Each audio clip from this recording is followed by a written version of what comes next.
Hello friends, network ಮಾರ್ಕೆಟಿಂಗಲ್ಲಿ ತುಂಬ ಜನ plan ಕೇಳಿದ ತಕ್ಷಣ ಎಕ್ಸೈಟ್ಮೆಂಟಲ್ಲಿ ಜಾಯ್ನ್ ಆಗ್ತಾರೆ.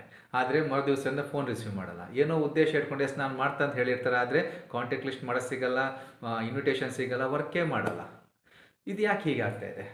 ಸೊ ಇದಕ್ಕೆ ಏನು ಅಂತ ಸೊಲ್ಯೂಷನ್ ಇವತ್ತು ತಿಳ್ಕೊಳ್ಳೋಣ. ಅದಕ್ಕೆ ಮೊದಲು ಈ ಚಾನಲ್ನ ಸಬ್ಸ್ಕ್ರೈಬ್ ಮಾಡಿ, ಲೈಕ್ ಬಟನ್ ಪ್ರೆಸ್ ಮಾಡಿ, ಅದೇ ಥರ ಬೇರೊಬ್ಬರಿಗೆ ಶೇರ್ ಮಾಡಿ. ಓಕೆ,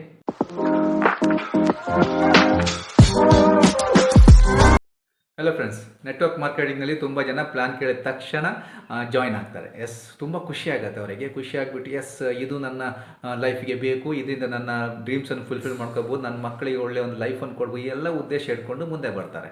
ಸೊ ಮುಂದೆ ಬಂದು ಏನು ಅಮೌಂಟ್ ಕೊಡ್ತಾರೆ ಅಲ್ವಾ, ಅಪ್ಲಿಕೇಶನ್ ಫಿಲ್ ಅಪ್ ಮಾಡ್ತಾರೆ, ಆಮೇಲೆ ಅಮೌಂಟ್ ಕೊಡ್ತಾರೆ. ಸೊ ಈ ಅಮೌಂಟ್ ಕೊಟ್ಟ ತಕ್ಷಣ ನಾವು ಏನು ಮಾಡಬೇಕು, ಸೊ ಇವರನ್ನು ಯಾವ ಥರ ವರ್ಕ್ ಮಾಡೋ ಹಾಗೆ ಮಾಡಬೇಕು ಅನ್ನೋದಕ್ಕೆ ಒಂದು ಎಕ್ಸಾಂಪಲ್ ಮೂಲಕ ನಿಮಗೆ ತಿಳಿಸ್ತೇನೆ. ಓಕೆ, ಸೊ ಅಮೌಂಟ್ ಕೊಟ್ಟ ತಕ್ಷಣ ತೆಗೆದು ಸೈಡ್ಗೆ ಇಡಿ, ಆಮೇಲೆ ಅವರಿಗೆ ಹೇಳಿ ಸರ್ ಏನಾಗುತ್ತೆ ಅಂತ ಹೇಳಿದರೆ, ಸೊ ನಮ್ಮಲ್ಲಿ ಇದೇ ಥರ ಎಕ್ಸೈಟ್ಮೆಂಟಲ್ಲಿ ಎಸ್ ಈ ಒಂದು ಪ್ಲ್ಯಾಟ್ಫಾರ್ಮ್ ನನಗೆ ಬೇಕು, ನನ್ನ ಫ್ಯಾಮಿಲಿಗೆ ಒಂದು ಸೆಕ್ಯೂರಿಟಿ ಕೊಡಬೇಕಾದ್ರೆ ಇದರಿಂದ ಮಾತ್ರ ಸಾಧ್ಯ ಅಂತ ತಿಳ್ಕೊಂಡು ಅವರು ಮುಂದೆ ಬರ್ತಾರೆ. ಪ್ರತಿಯೊಬ್ಬರು ಕೂಡ ಅವರನ್ನು ನಾವು ಎರಡು ರೀತಿಯಲ್ಲಿ ಡಿವೈಡ್ ಮಾಡ್ತೇವೆ ಸರ್. ಒಂದು ಎ ಅಂತ ಹೇಳ್ತೇವೆ, ಇನ್ನೊಂದು ಬಿ ಅಂತ ಹೇಳ್ತೇವೆ. ಸೊ ಎ ಕ್ಯಾಟಗರಿ ಹೇಗಿರ್ತಾರೆ ಅಂತ ಹೇಳಿದ್ರೆ, ಮುಂದೆ ಬರ್ತಾರೆ, ಎಸ್ ಇದು ನಮಗೆ ಬೇಕೇ ಬೇಕು, ಇದರಿಂದ ನಮ್ಮ ಲೈಫ್ ಉದ್ಧಾರ ಆಗುತ್ತೆ ಅಂತ ತಿಳ್ಕೊಂಡು ಮುಂದೆ ಬರ್ತಾರೆ. ನಾವು ಹೇಳಿದಕ್ಕೆಲ್ಲ ಎಸ್ ಹೇಳ್ತಾರೆ. ಎಸ್ ನಾವು ಕಾಂಟ್ಯಾಕ್ಟ್ ಲಿಸ್ಟ್ ಮಾಡ್ಲಿಕ್ಕೆ ಹೇಳ್ತೇವೆ, ಎಸ್ ಕಾಂಟ್ಯಾಕ್ಟ್ ಲಿಸ್ಟ್ ಮಾಡ್ತೇವೆ ಅಂತ ಹೇಳ್ತಾರೆ. ಆಮೇಲೆ ಝೂಮ್ ಮೀಟಿಂಗ್ ಅಟೆಂಡ್ ಆಗಬೇಕು, ಎಸ್ ಝೂಮ್ ಮೀಟಿಂಗ್ ಅಟೆಂಡ್ ಆಗ್ತೇವೆ ಅಂತಾರೆ, ಮೀಟಿಂಗ್ಗಳಿಗೆ ಅಟೆಂಡ್ ಆಗಬೇಕು, ಎಲ್ಲವನ್ನು ಒಪ್ಕೊಳ್ತಾರೆ. ಆದರೆ ಮರುದಿವಸ ಏನಾಗುತ್ತೆ, ಯಾರ್ದೋ ನೆಗೆಟಿವ್ ಕೇಳ್ತಾರೆ ಅಥವಾ ಸಂಕೋಚನ, ಹೇಗಪ್ಪ ಇನ್ನೊಬ್ರಿಗೆ ಹೇಳೋದನ್ನು ಸಂಕೋಚದಿಂದ ಅವರು ಮುಂದೆ ಫೋನ್ ರಿಸೀವ್ ಮಾಡಲ್ಲ. ಅಮೌಂಟ್ ಕೊಟ್ಟಿರ್ತಾರೆ, ಆಮೇಲೆ ಮರುದಿವಸದಿಂದ ಫೋನ್ ರಿಸೀವ್ ಮಾಡಲ್ಲ.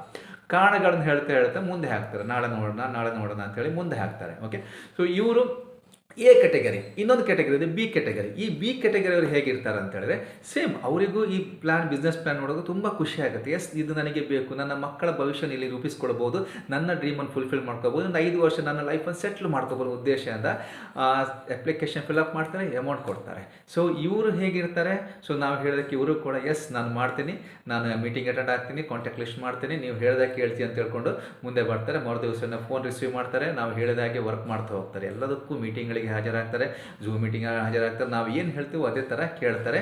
ಇವ್ರು ಏನಾಗುತ್ತಾರೆ, ಮುಂದೆ ಎಲ್ಲ ರೀತಿಯ ಇನ್ಕಮ್ಗಳನ್ನು ಅಚೀವ್ಮೆಂಟ್ ಮಾಡ್ತಾ ಸಕ್ಸಸ್ ಆಗ್ತಾರೆ. ಸರ್ ಇವಾಗ ನೀವು ಹೇಳಿ, ಯಾವ ರೀತಿ ನೀವು ಮುಂದೆ ಕೆಲಸ ಮಾಡಬೇಕಂತಿದ್ರಿ? ಎ ಥರ ವರ್ಕ್ ಮಾಡೋದನ್ನೇ ಪ್ರಾಡಕ್ಟ್ ಹಾಕೊಂಡು ಸುಮ್ಮನೆ ಇರಬೇಕಂತ, ಅಥವಾ ಬಿ ಥರ ಎಲ್ಲ ರೀತಿಯ ಕೆಲಸಗಳನ್ನು ಮಾಡ್ಕೊಂಡು ನಿಮ್ಮ ಡ್ರೀಮನ್ನು ಫುಲ್ಫಿಲ್ ಮಾಡಬೇಕಂತಿದ್ದೀರಾ ಅಂತೇಳಿ? ಡೆಫಿನೆಟ್ಲಿ ಅವ್ರು ಹೇಳಿ ಏನು ಚೂಸ್ ಮಾಡ್ತಾರೆ, ಬಿ ಥರ ನಾನು ವರ್ಕ್ ಮಾಡ್ತಾ ಅಂತೇಳಿ.